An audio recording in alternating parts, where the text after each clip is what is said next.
18.1ல Gregor Johann Mendel father of genetics அப்படிங்கிறது தான் இப்போ நம்ம பார்க்க போகிறோம். இந்த கிரேகரை வந்து என்னன்னு சொல்கிறாங்கன்னா ஒரு ஃபாதர் ஆஃப் ஜெனெடிக்ஸ், ஜெனெட்டிக்கோட தந்தை அப்படின்னு சொல்கிறாங்க. இதனால இவர் வந்து ஃபாதர் ஆஃப் ஜெனெடிக்ஸ் அப்படின்னு சொல்கிறாங்கிறத பார்க்கலாம் வாங்க. ஸோ மெண்டல் 1822 to 1884 இவரோட காலம் எதுலேருந்து ஆரம்பித்து எதில் முடியுது அப்படின்னு பார்த்தீங்கன்னா 1822ல் ஸ்டார்ட் ஆகி 1884. ஸோ இவரோட காலம். Mendel was an Austrian monk. So இவர் வந்து பார்த்தீங்கன்னா ஒரு துறவி who discovered the basic principle of heredity through his experiment. இவர் வந்து என்ன டிஸ்கவர் பண்றாரு அப்படின்னு பாத்தீங்கன்னா ஹெரிடிட்டி அப்படிங்கிறது என்ன, பேரண்ட்ஸ்ல இருந்து சில்ட்ரனுக்கு வந்து கேரக்டரோட டிரான்ஸ்மிட் ஆகுறது. ஸோ பேரண்டோட கேரக்டர் வந்து அப்படி குழந்தைக்கு வந்து டிரான்ஸ்மிட் ஆகக்கூடியதான் ஹெரிடிட்டி அப்படின்னு சொல்லுவோம். ஸோ இது எப்படி டிரான்ஸ்மிட் ஆகுது, ஒரு பேரண்ட்ஸ் கிட்ட இருந்து பேரண்ட்ஸோட ஒரு குறிப்பிட்ட ஒரு தனிப்பட்ட பண்புகள் வந்து எப்படி வந்து குழந்தைக்கு வந்து அது டிரான்ஸ்மிட் ஆகுது அப்படிங்கறத பத்தி இவர் ரொம்ப யோசிச்சு அதுல பத்தி ரொம்ப வந்து இவர் சிந்திச்சுட்டே இருந்திருக்காரு. ஸோ இது எப்படி வந்து டிரான்ஸ்மிட் ஆகுது, எத்தனை பேர் வந்து கேள்வி கேட்டிருப்பாங்க அப்படிங்கிறது தெரியல. எப்படி வந்து ஒரு குழந்தை வந்து அப்படியே தன்னோட அப்பா அம்மா மாதிரி இருக்கு, ஸோ அப்படிங்கிறது எத்தனை பேருக்கு தோணிருக்கும் அப்படின்னு தெரியல. ஆனா இவருக்கு பாத்தீங்கன்னா இந்த கிரேகர் அப்படிங்கிறவருக்கு வந்து இதை பத்தி சிந்தனை வந்து அவருக்கு நிறைய இருந்துட்டே இருக்கு. இவர் நிறைய பேர்த்துட்டு வந்து கேள்வி கேட்கிறாரு, எப்படி வந்து குழந்தை வந்து அப்பா அம்மா மாதிரி இருக்கு அப்படின்னு கேட்கிறாரு. ஆனா யாருக்குமே வந்து சரியான காரணம் தெரியல, இதனாலதான் அப்படிங்கிறது வந்து தெரியல. பட் இருக்கும் அப்படின்னு எல்லாரும் சொல்றாங்க. குழந்தை பாத்தீங்கன்னா அப்பா அம்மா மாதிரி தான் இருக்குங்கிறது மட்டும் தான் சொல்றாங்க. ஆனா எதனால அப்படிங்கிறது பாத்தீங்கன்னா ஆராய்ச்சி பூர்வமா யாருக்குமே வந்து தெரியல. அதை பத்தி எந்த ஒரு ஆராய்ச்சிகளும் பண்ணாத பீரியட் அப்போ. ஸோ அப்போ வந்து இவருக்கு பாத்தீங்கன்னா இதை பத்தி நிறைய வந்து கேள்வி நாணம் வந்து இருக்கு. இவர் வந்து நிறைய எக்ஸ்பெரிமெண்ட்லாம் வந்து பண்றாரு இதை பத்தி. ஸோ இவர் வந்து என்ன வேணா ஒரு பிளான்ட்ல பண்றாரு. பிளான்ட்ல வந்து எப்படி வந்து பிளான்ட் வந்து பாத்தீங்கன்னா எப்படி எல்லாம் ஒரே மாதிரி இருக்கு அப்படிங்கறது பிளான்ட்ல வந்து நிறைய எக்ஸ்பெரிமெண்ட் பண்ணி அதுக்கப்புறம் கடைசியா பாத்தீங்கன்னா இவர் இதனோட பிரின்சிபிள்ஸை வந்து டிஸ்கவர் பண்றாரு.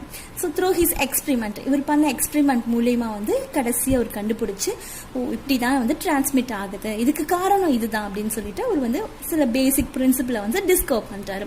His experiment R the foundation for modern genetic. So அவரோட எக்ஸ்பெரிமெண்ட்ஸ் பாத்தீங்கன்னா ஒரு பேசிக்கா இருக்கு, அதுதான் ஒரு ஃபவுண்டேஷனாவே இருக்கு. ஸோ இப்ப இருக்கக்கூடிய மாடர்ன் ஜெனெடிக் வந்து ஒரு பேசிக் ஃபவுண்டேஷன் பாத்தீங்கன்னா இவரோட எக்ஸ்பெரிமெண்ட் தான். So he was born in 1822 to a family of farmers in Zalician of Czechoslovakia. So இவர் பார்த்தீங்கன்னா 1822 ஸோ 1822 வந்து பிறக்கிறாரு. எங்கேன்னு பார்த்தீங்கன்னா ஒரு விவசாய குடும்பத்தில், ஒரு ஃபார்மர் ஃபேமிலியில் இன் ஜைலேஷியன் ஆஃப் ஜாக்கோஸ்லோவாக்கியாங்கிற கண்ட்ரியில் வந்து பார்த்தீங்கன்னா இவர் பிறக்கிறாரு. இந்த கண்ட்ரி எங்கே இருக்கு அப்படின்னு பார்த்தீங்கன்னா சென்ட்ரல் யூரோப்பில் வந்து இருக்கு.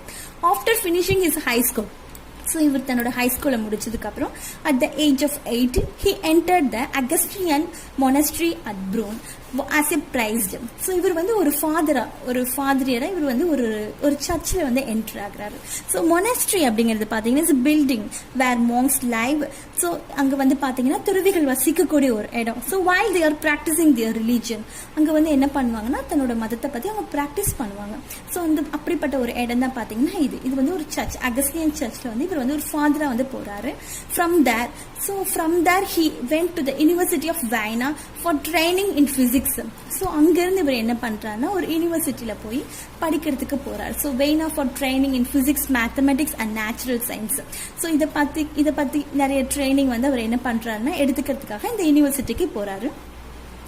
Mental return to the monastery in 1854. So அதுக்கப்புறம் இவர் எப்போ ரிட்டர்ன் ஆகிறான்னு பார்த்தீங்கன்னா 1854 திரும்பி வந்து அந்த மட ஆலயத்துக்கு வராரு.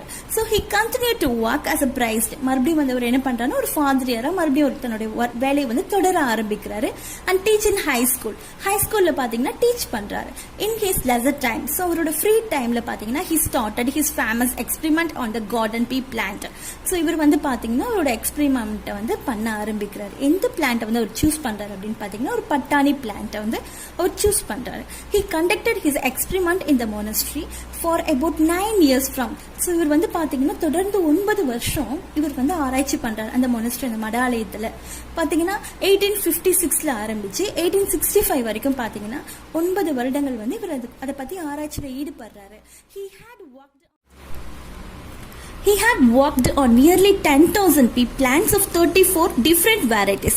ஸோ இவர் பார்த்தீங்கன்னா கிட்டத்தட்ட 10,000 பட்டாணி பிளான்ட்ல வந்து இவர் ஒர்க் பண்ணியிருக்காரு.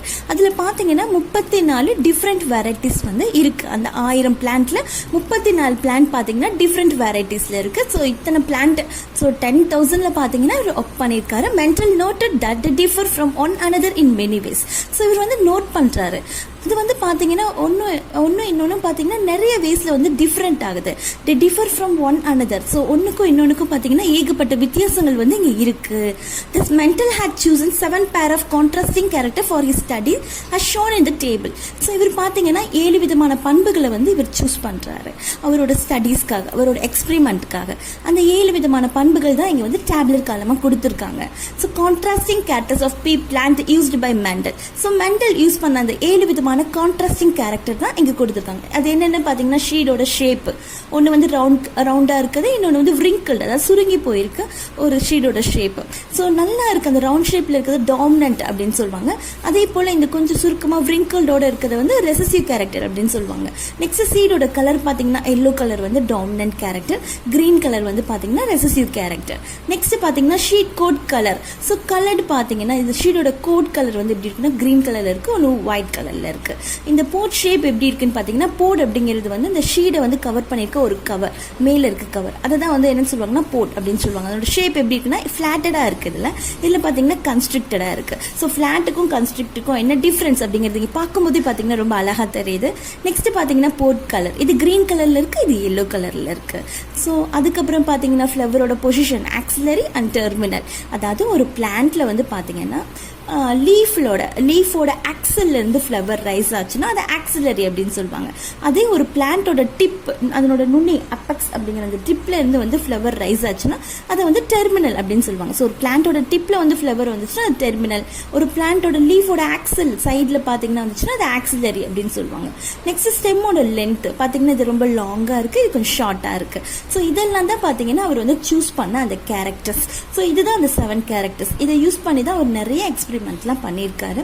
So the reason for Mendel success, இவர் சக்சஸ்க்கான ரீசன் என்ன? He chose the pea plant as it was advantageous for his experimental work in many aspects. அதாவது இவர் வந்து இந்த பட்டாணி பிளான்ட்டை வந்து சூஸ் பண்ணதான் இந்த எக்ஸ்பெரிமெண்ட்டுக்கே ஒரு மிகப்பெரிய ஒரு அட்வான்டேஜ் எல்லா விதத்துலையும் அப்படின்னு சொல்றாங்க. In many aspect.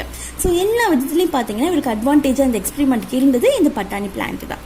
நெக்ஸ்ட் அதுக்கு எப்படி என்னென்ன எதனால் அப்படி சொல்றாங்க அப்படிங்கிறத பார்க்கலாம் பாருங்க.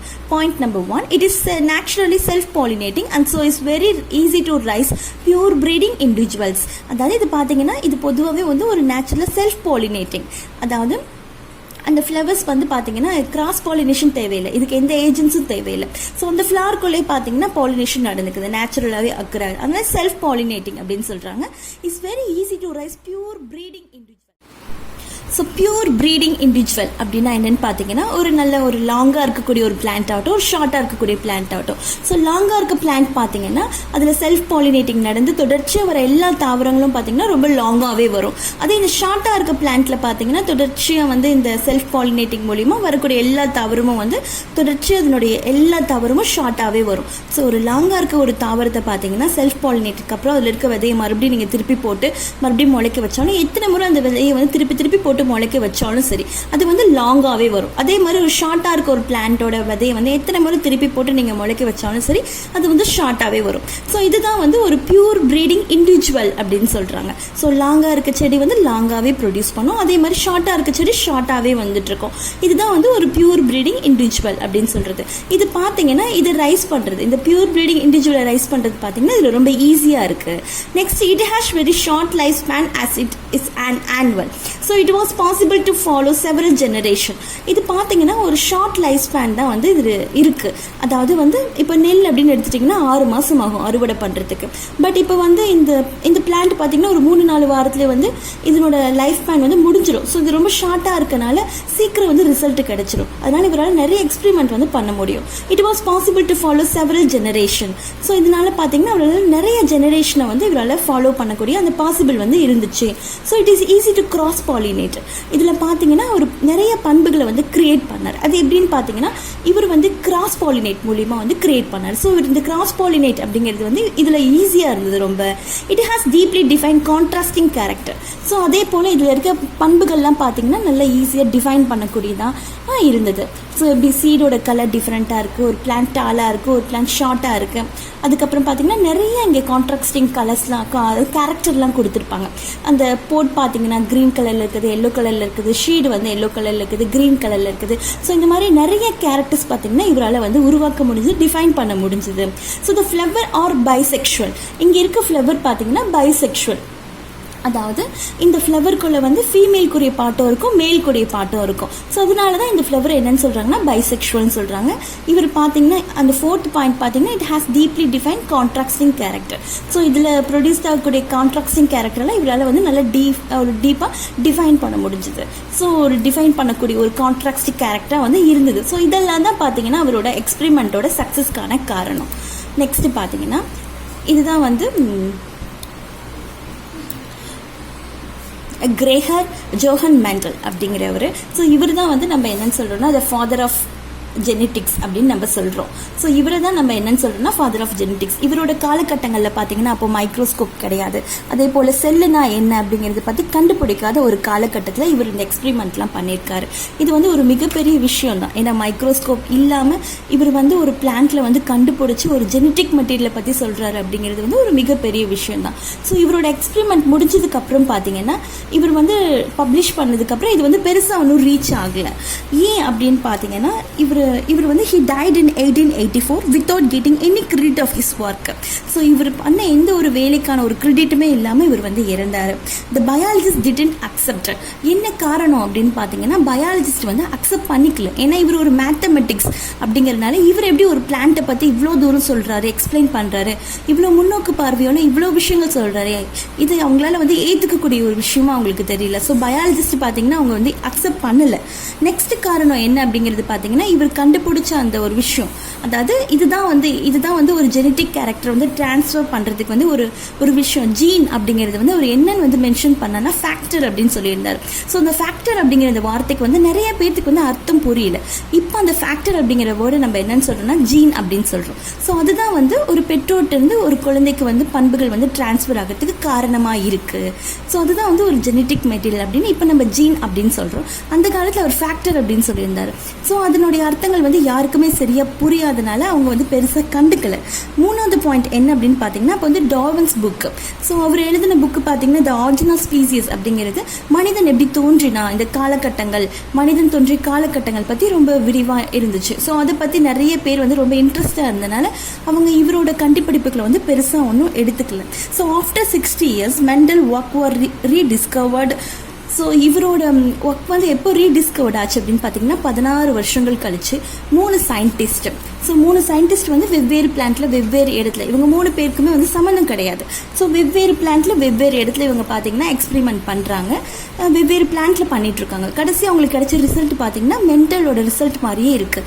ஸோ அதுக்கப்புறம் தான் இவரோட எக்ஸ்பெரிமெண்ட் எல்லாத்தையும் எடுத்து பார்க்குறாங்க. அதுக்கப்புறம் தான் ஓகே இவர் சொன்னது சரி அப்படின்னு சொல்லிட்டு அப்புறம் உலகத்துக்கு கொண்டு வராங்க.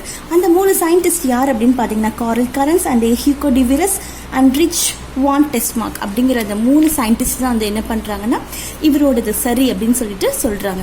அதுக்கப்புறம் நிறைய சயின்டிஸ்ட் வந்து இதை டெஸ்ட் பண்ணி பார்த்துட்டு ஆமாம் இது உண்மைதான், இவர் கண்டுபிடிச்சது அத்தனை உண்மைதான் அப்படின்ட்டு அதுக்கப்புறம் வந்து ப்ரூஃப் பண்ணுறாங்க. ஸோ அப்படி தான் பார்த்தீங்கன்னா இவரோட எக்ஸ்பெரிமெண்ட் வந்து இந்த உலகத்துக்கு வந்து டிஸ்கவர் ஆச்சு. ஸோ நல்லா வந்து ஃபேமஸ் ஆச்சு. அதுக்கப்புறம் பார்த்தீங்கன்னா இவர் தான் வந்து ஜெனட்டிக் வந்து வரத்துக்கு ஒரு அடிப்படை காரணமாக இருந்திருக்காரு. அதனால தான் இவர் வந்து ஃபாதர் ஆஃப் ஜெனட்டிக்ஸ் அப்படின்னு நம்ம சொல்கிறோம். ஸோ ஜீன் அப்படிங்கிற விஷயத்தை நம்ம இன்றைக்கி நிறைய எக்ஸ்பெரிமெண்ட் பண்ணுறோம், நிறைய ஆராய்ச்சிகள் பண்ணுறோம், நிறைய கண்டுபிடிக்கிறோம் அப்படின்னா அதுக்கு பேசிக்காக இருந்தவர் யார் அப்படின்னு பார்த்தீங்கன்னா இவர் தான். ஸோ இவர் ஒர்க் பண்ண பிளேஸ் தான் பார்த்தீங்கன்னா இவர் ஒர்க் பண்ண மொனஸ்ட்ரி அப்படிங்கிற அந்த மடாலயம் அது பார்த்தீங்கன்னா இதுதான் அந்த இடம். ஸோ அடுத்து இவர் படித்தது பார்த்தீங்கன்னா த வெய்னா யூனிவர்சிட்டி. இதுதான் அந்த வெய்னா யூனிவர்சிட்டி. இது வெய்னா யூனிவர்சிட்டியோட ஃப்ரண்ட். ஸோ இதுதான் ஒரு ஒர்க் பண்ண பிளேஸ். ஓகே, நெக்ஸ்ட் சாப்டர் நம்ம நெக்ஸ்ட் கிளாஸில் பார்க்கலாம்.